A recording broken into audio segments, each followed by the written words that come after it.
Jones with Infowars.com and PrisonPlanet.com. Thank you for joining us today. You can always listen to the free podcast if you don't have an AM and FM in your area, or shortwave radio or satellite. You go to Infowars.com, click on the radio page, the top right-hand corner, all the different podcasts, all the different flycast, different ways to listen how you want, when you want, where you want.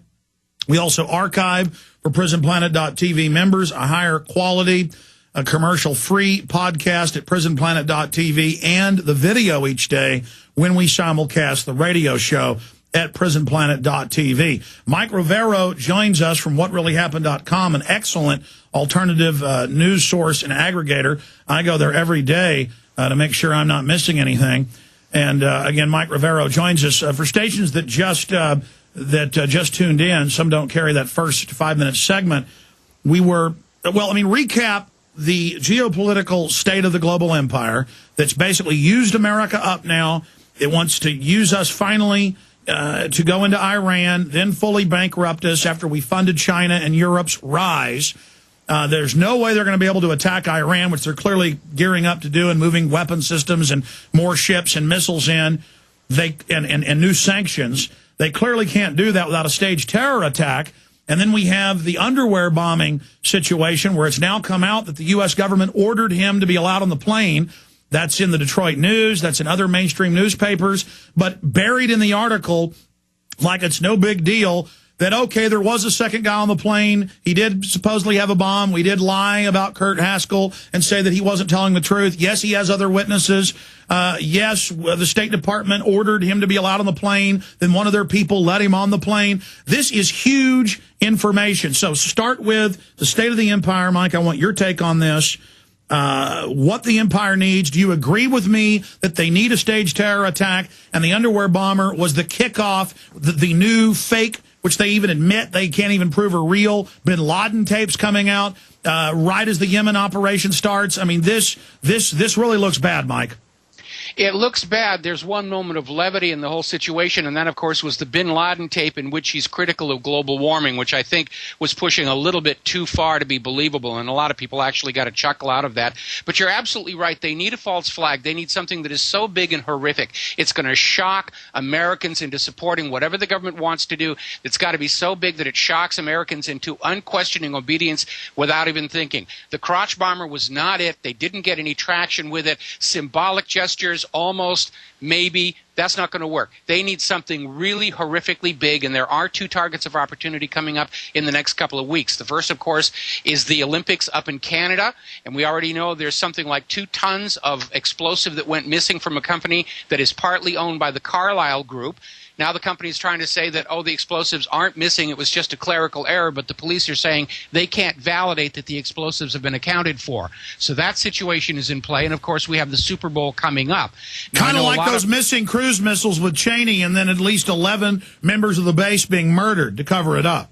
Yeah, the missing nuclear weapons. I mean, the whole credibility of the Iran war is going to be based on proving to America that Iran really did have nuclear weapons after all, not only to recover from the IAEA reports and the National Intelligence Estimate, but also from the lie in Iraq. And so the possibility of our government or Israel setting off a small nuclear weapon someplace in the United States or Canada cannot be discounted completely. And I know it sounds fantastical and like it's from a James Bond movie, but we know that 9/11, that cover-up is beginning to fall apart. We've got world leaders saying it needs an objective outside investigation. More and more of the rest of the world's governments are seeing this. It was a false flag attack to kick off a new war.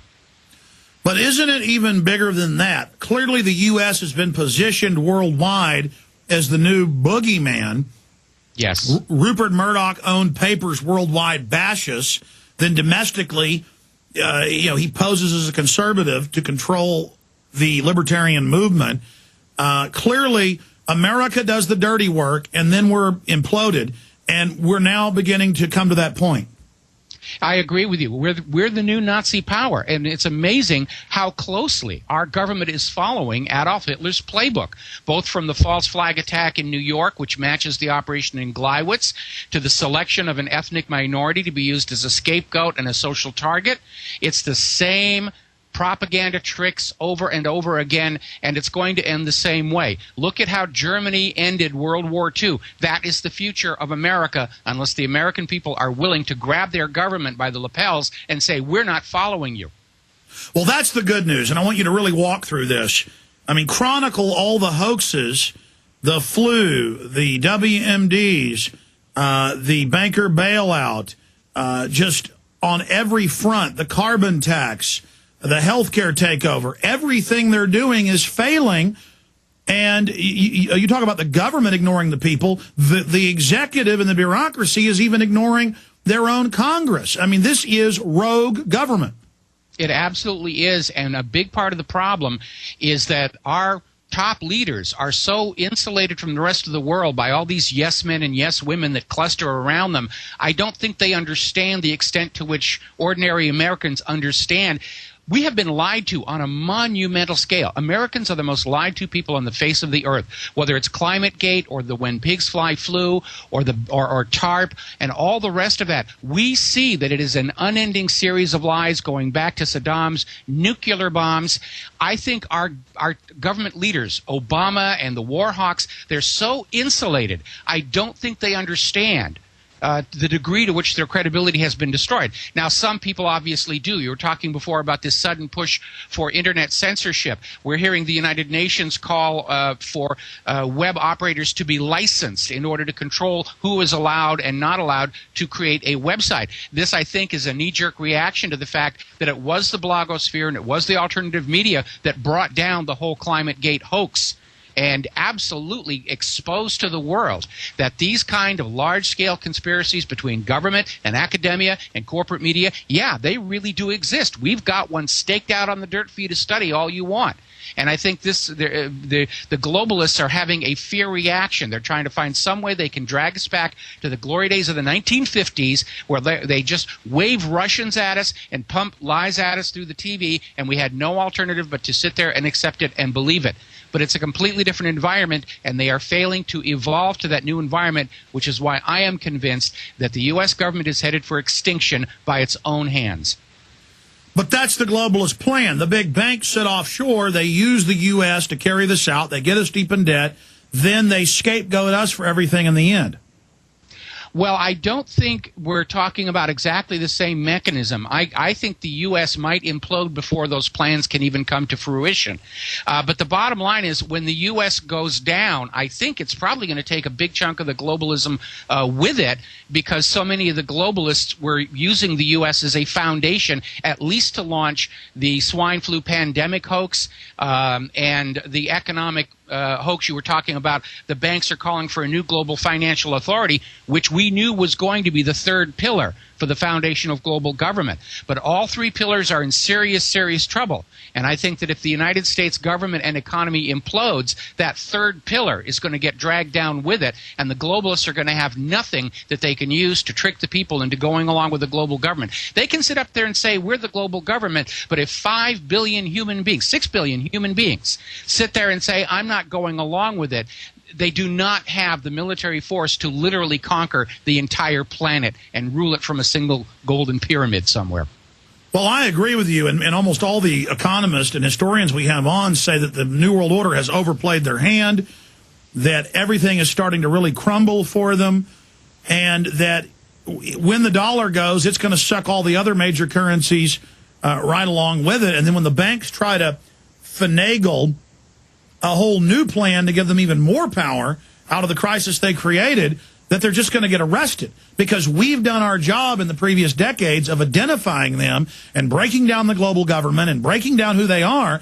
They tried to just blackball us and ignore us and call us conspiracy terrorists. But now that everything we said came true, the public's taking it like some form of revelation. It's not some form of revelation. We're not staring into a reflecting pool or looking into a misty, crystal ball. We read what they said they would do. We went out not caring if we got attacked to tell the truth, and it's literally the equivalent of billions of time bombs in people's brains, that as things get worse, they remember everything we told them. That's exactly right. I'm flooded with emails saying, I thought you were a loon 5 years ago, but obviously you're correct. Everything that you predicted and warned about was coming about. Right now, the climate gate pillar and the swine flu pillar are in absolute ruins, and this financial push, this quest to create a global reserve bank, is falling apart because most of the world sees economic globalism as the reason that a U.S. downturn turned into a global calamity. They're not going to see globalism as a solution to problems created by globalism. It's like taking the Titanic, backing up, and whacking the iceberg on the other side just to see if maybe that fixes the leak. Most people understand that really isn't going to work. I think most people are beginning to see the idea of a single global government as a problem, and they see the return to small regional communities, thousands of them across the face of the earth, as the answer. All right, let's go back.